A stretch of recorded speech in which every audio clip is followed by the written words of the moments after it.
Marami ang mga nagtatanong kung ano nga ba ang kailangan gawin sa pagre-review ng related literature. Isa sa mga major concerns ay ano nga ba ang dapat i-review? Saan nga ba dapat kumuha ng mga related literature? At papaano ba sila i-manage o i-organize?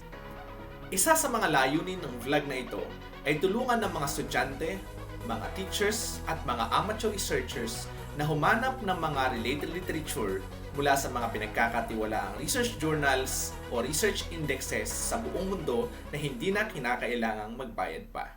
Kaya tara na, samahan niyo ako at mas padaliin nating tuklasin ang pag-aaral ng research.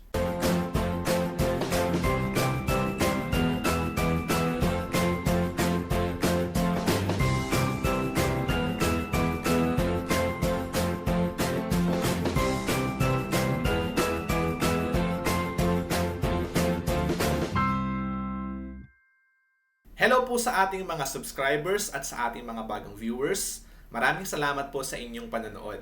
I'm Sir Jay at ito po yung ating Jay's Vlog. Huwag po niyong kalimutan na i-like at i-share ang ating mga videos at pakisubscribe na rin po ng aking channel nang sa gayon ay mas marami tayong matulungan.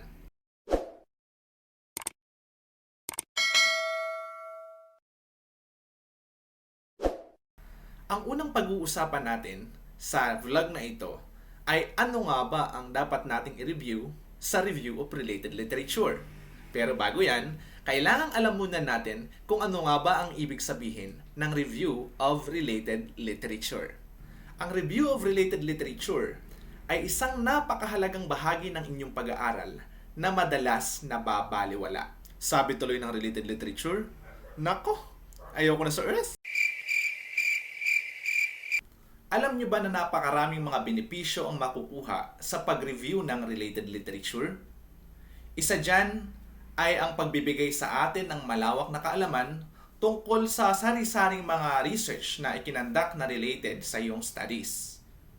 Isa pa rin sa mga benepisyo na maaari nating makuha kapag nag-review tayo ng related literature ay ang pagpapakita sa atin ng mga gaps or mga problems na nag-i-exist na kinakailangan nating solusyonan doon sa tinatahak nating field of specialization.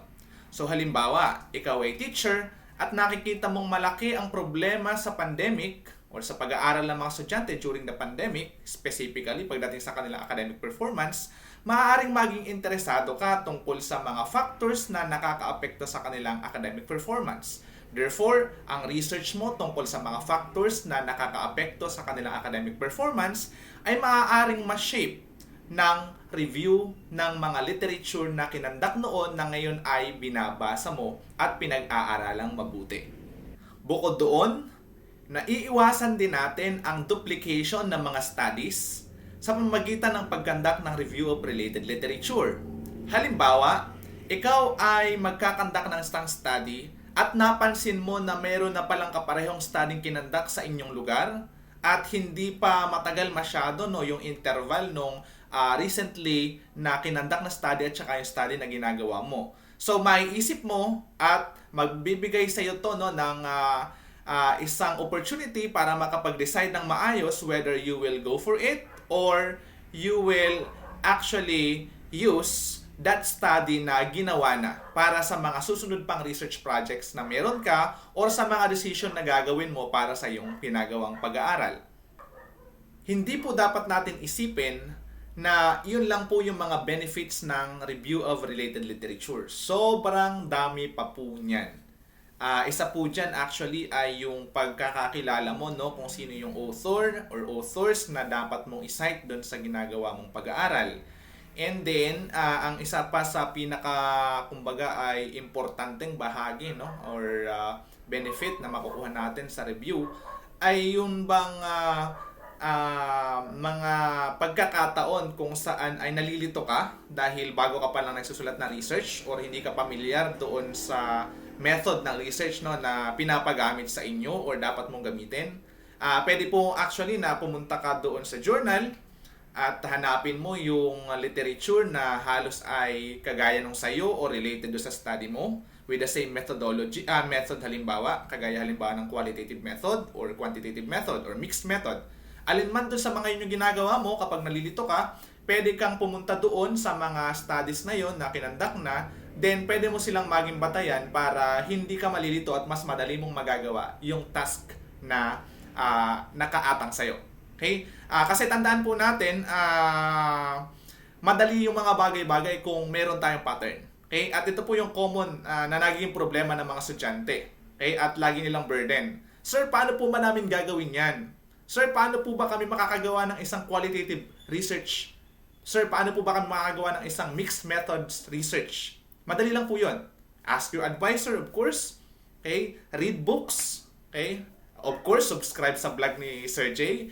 And huwag natin kakalimutan na dapat ay titingin tayo or magtitingin tayo ng mga patterns from the journals or mga research indexes na sasabihin ko sa inyo maya-maya para hindi tayo malilito. In that way, I'm sure na hindi kayo mahihirapan. At sasabihin nyo, I love research. Teka, ano nga ba ang ibig sabihin ng review of related literature and studies? Ang review of related literature is a critical summary of all the scientific literature that you have in relation to your research questions or research topic. Well, sa vlog na ito ay hindi muna natin tatalakayin kung papaano ba gumawa ng review of related literature. Ang pinakamalinaw, tatalakayin natin kung papaano ba humanap ng related literature, saan ba tayo hahanap ng related literature, at papaano ba natin sila i-organize. And take note, libre po ang mga references na ibibigay ko sa inyo. Kaya tara, huwag na nating patagalin pa. Samahan niyo ako at isa-isahin nating alamin ang mga bagay na to. Actually, marami pong mga websites o mga research journals sa Pilipinas at sa iba't ibang parte ng mundo na pwede nating puntahan para magkaroon tayo ng mas malawak na pananaw o pag-unawa dun sa dinidevelop natin na research. Ito pong mga research journals na kakikitaan ng mga specific studies na pwede nyo gamitin sa inyong review of related literature ay makikita natin na kadalasang naka-index doon sa mga research databases sa buong mundo. Magbibigay po tayo ng mga examples na maaari nyong puntahan at kung ito po ay open access, lalong-lalo na ay libre lang po nyong makukuha yung mga information na kakailanganin nyo para sa ginagawa nyong pag-aaral. Ano po yung mga halimbawa? Isa sa mga halimbawa natin ay yung Google Scholar. Okay? So, pwede nyo pong puntahan yan. Yung Education Resources Information Center or yung ERIC ng US. Pwede nyo rin pong puntahan yan at makakuha ng mga studies dyan ng libre. Ang EBSCO at saka ang ProQuest, hindi ko po sigurado kung sila po ay may open access, pero sila po ay makapagbibigay sa inyo ng information, lalong higit kung nag-aaral kayo sa paaralan na mayroon pong mga tinatawag na institutional subscription. Okay? Kapag po nakasubscribe yung school nyo dito sa mga research databases na ito or mga providers, ito ay pwede nyo ma-access sa magitan ng paghingi sa inyong advisor or research center nung password at username na maaari nyong gamitin. At dyan po ay napakaraming lalabas na mga related studies or mga literature. Okay? Meron din po tayong mga studies na nakapublish doon sa tinatawag nating ASEAN Citation Index or ACI. At kung hindi ako nagkakamali, mga libre din po ito nating ma-access. Ang ACI po ay index para sa mga research journals na nag-stem or nag-originate dito po sa Southeast Asia. Kaya po meron diyang ASEAN doon sa pangalan niya. Okay? And meron din po tayo actually na Science Direct Open Access. Okay, yun pong Science Direct ay medyo iba doon sa Science Direct Open Access kasi doon sa Open Access makukuha natin ng free yung mga literature na kailangan natin. And meron po tayong Directory of Open Access Journals. Dito po sa Directory of Open Access Journals, marami na po dito na mga information din tayo na makuha na related sa ating study. Isa pa rin po dyan, kung gusto nating makakuha ng mga studies, ay pupunta po tayo sa Scopus. Ito po yung mga, kumbaga, ay mga batikan na research databases na meron tayo. At saka po ang Web of Science. Okay? Sa mga literature na tungkol naman sa medicine, pwede po tayong pumunta sa PubMed. At doon pa sa iba pang mga databases po na pwede nating puntahan, pwede po sa Crossref, ResearchBib, at marami pa pong iba. Yun pong binanggit ko kaninang mga research indexes or mga databases ay karaniwang applicable sa napakaraming uri ng profession. Halimbawa po, nag-aaral kayo ng education under sa senior high school, halimbawa po ay Humanities and Social Sciences Education, no? Or sa college, education po yung course nyo, or nagma-master's degree kayo, or kung ano pa man, pwede po kayong tumingin doon sa mga databases na yon na sinabi ko dahil malawak po yung kanyang scope, no? Marami pong mga journals na naka-index sa kanya na related sa education. At sigurado makakakuha po kayo ng mga information doon. Ngayon, kung kayo po naman halimbawa ay nasa sa field ng criminology, so, ganun din po yun, no? May mga research journals din po na naka-index sa kanila. So, i-check nyo na lang po doon, no? Kung available. Pero kadalasan po, ito pong malalaking mga research databases na to, available po sa kanila yung napakaraming uri ng specializations or mga professions na tinatahak natin. Okay? Yung mga topics na gusto nating alamin, kadalasan po ay naka-publish, no? Doon sa mga journals na naka-index sa kanila. Additional sources po tayo, no? Hindi lang po sa mga journals na naka-index sa mga research databases tayo makakakita ng information na kailangan natin sa ating studies. Pwede rin po tayong pumunta sa mga government websites. Okay? Kung gusto po natin halimbawa ng survey o resulta ng survey at ito ay gamitin na kumbaga support sa ating ginagawang pag-aaral, pwede tayong pumunta sa mga government websites kagaya po ng Philippine Statistics Authority, ang dating NSO, no, ang PSA. At kung ang concern po natin ay tungkol sa basic education, sa mga mag-aaral po ng basic education, pwede po tayong pumunta sa Department of Education website, no, deped.gov.ph. Kung ang concern po naman natin ay data tungkol sa higher education, pwede po tayong magpunta sa CHED website. And kung sa DSWD, sa kanilang website, sa TESDA, no, sa mga private schools, sa PEAC, at marami pa pong mga organizations mga government agencies ang pwede nating puntahan. Okay? And kung ang concern naman po natin ay ikumpara, no, ang ating ginagawa dito sa Pilipinas doon sa mga nangyayari, no, sa ibang bansa, at kung very comparative, okay, or gusto nating mag-benchmark sa ibang bansa, yun yung approach sa research na gagawin natin, ay pwede po tayong pumunta sa mga tinatawag nating mga international organizations websites kagaya ng Organization of Economic Cooperation and Development or OECD, ASCD, Association for Supervision and Curriculum Development. Kung ang concern natin ay pang buong mundo, we can have World Bank Group. Pwede rin po tayong pumunta sa Asian Development Bank website. Pwede rin po tayong pumunta sa Australian Aid website, sa USAID website, at marami pa pong mga international organizations website na pwede nating puntahan. Okay? At kung sa palagay natin ay kailangan natin sa study natin po yung mga organizations na NGOs, no, pero sila ay mga reputable, pwede po tayong pumunta sa Amnesty International, sa Haribon Foundation para sa mga research tungkol sa environment, at marami pa. Sa dami po nung aking mga sinabi, siguradong hindi na po kayo mauubusan ng related literature. Pwede na po kayong mamili at alaming mabuti kung alin ba dun sa mga yon yung dapat ninyong gamitin para sa inyong pag-aaral. Kaya ang susunod natin tatalakayin is paano ba mag-search, no, ng information dito sa mga research databases or mga journals na ito. Sa totoo lang po, no, sa pag-search po natin, no, ng mga literature, ang kailangan po natin na foremost ay ma-consider ay yung relevance nila doon sa dinedevelop mong topic o research question. Kasi sa totoo lang po, maraming mga cases na eto yung researcher tapos ay ang dami niyang inilagay, pero nung in-review, no, nung panel for that particular activity para salain yung study niya, is parang walang nakikita yung members ng panel, no, na relevance ng mga literature na naroon. Okay, so ito po kasi ay nag-stem o nagsisimula pa lang doon sa pag-decide mo kung ano ba at ano ba yung mga considerations, no, or ano ba yung paraan or yung way kung paano ka magre-research or magsi-search ng mga literature. Dapat po is related. Okay, magbigay po tayo ng example para mas malinaw po sa ating lahat. Halimbawa po, pumunta po kayo dun sa ERIC, no? I-type niyo po sa computer niyo or sa cellphone niyo, no, yung ERIC or yung Education Resources Information Center. So, makikita niyo po, no, yung logo na yan na nag-a-appear po sa screen natin. Tapos, makikita niyo dyan, meron po kayong mapapansin na search box. So, doon po kayo magta-type ng particular po na word or words po na kailangan natin para makapaghanap tayo ng related literature.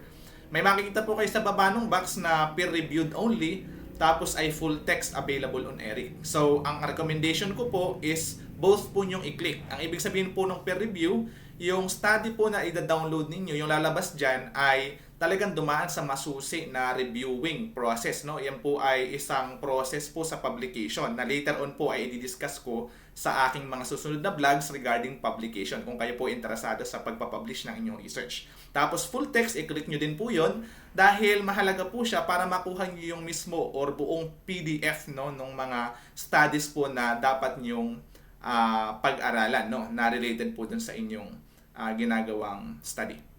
Sir, ano po ba yung itatype namin doon sa search box para makakita kami ng mga studies na related sa aming pinag-aaralan? Okay? So, magbigay po tayo ng example para hindi po malito ang ating mga subscribers at mga bagong viewers, no? Halimbawa, ang gusto natin, no, na research ay tungkol sa academic performance of students under modular learning modality and online learning modality. This is a comparative study para makita natin kung which is or who is performing better, di ba? Who are performing better? Yun bang mga estudyante under modular learning o yung mga estudyante under online learning modality? Kailangan natin intindihin mabuti ito, kaya kailangan natin mag-research tungkol sa mga literature na related sa kanila. So, ilan sa mga suggestions or mga tips na ibibigay ko sa inyo dito ay maglagay lang po kayo dito ng mga keywords na napakahalaga para doon sa i-research nyong mga literature. Don't ever copy your title or your topic and put doon sa ating search box, no? Ang kailangan natin dito ay putol-putulin natin yung mga information. Halimbawa, academic performance. So, if you are concerned about the academic performance of grade 8 or high school, then you can put there academic performance of high school students, di ba? Or pwede nating ilagay diyan modular learning modality o kaya online learning modality para makita natin, no, yung lahat ng mga related doon sa keywords na inilagay natin. At kung susuriin natin mabuti, kapag nakapag-download po tayo, once na nakapag-download po tayo ng mga PDF na yan, no, o mga study na yan, mapapansin natin na parte ng publication po yung mga keywords. Okay? Kung tayo po ay nagre-research through keywords dito sa mga databases na ito, ang mga researchers naman po, no, na nagpapasa ng kanilang submission sa mga journals na nai-index naman dyan sa mga research databases na yan, ay nire-require kadalasan na maglagay po ng 6, depende po sa journal, no, may 4, may 5, may 6 to 8, no, keywords na kanilang gagamitin na para pag-publish po yung kanilang study at hinanap po ng mga readers, mas madali na po itong makikita. In that way, lalabas po lahat, no, ng mga related studies na inilagay based do sa inilagay nyo, no, na keyword. Okay, na sinasabi ko po sa inyo ilagay doon sa search box.